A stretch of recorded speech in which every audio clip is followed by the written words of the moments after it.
Troy Jackson has been picked to replace Graham Platner as the Democratic nominee in the Maine Senate race. That's the headline from the New York Times, and it caps a whirlwind 17 days for Maine Democrats.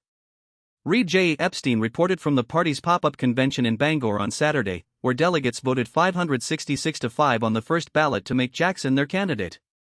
The convention was organized in a hurry after Platner dropped out amid a rape accusation he denies. Jackson, a 58-year-old progressive who spent a quarter-century in Maine state politics, now faces five-term Republican Senator Susan Collins in what both parties see as a critical battleground for control of the Senate. Jackson's background is rooted in the northern Maine woods. He worked as a logger before entering politics in the late 1990s, organizing against Canadian workers crossing the border for lower wages. He served as state Senate president and carries the progressive mantle that initially lifted Platner from obscurity. In his victory speech, Jackson declared, "Today we turn the page. Today, we begin the work of defeating Susan Collins in November."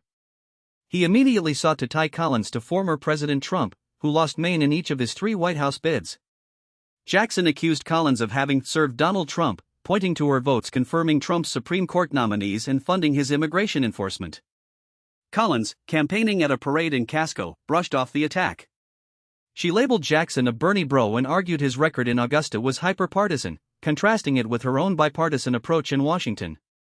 Republican allies went further. The Senate Leadership Fund, the Maine GOP Senate Super PAC, launched an ad painting Jackson as ill-tempered and like Graham Platner, but worse. The Maine Republican Party also drew parallels between the two Democrats.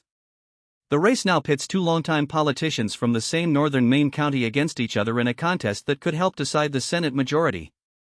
For now, Democrats have their nominee, and the general election battle is officially underway. That's the latest from Maine. Thanks for listening.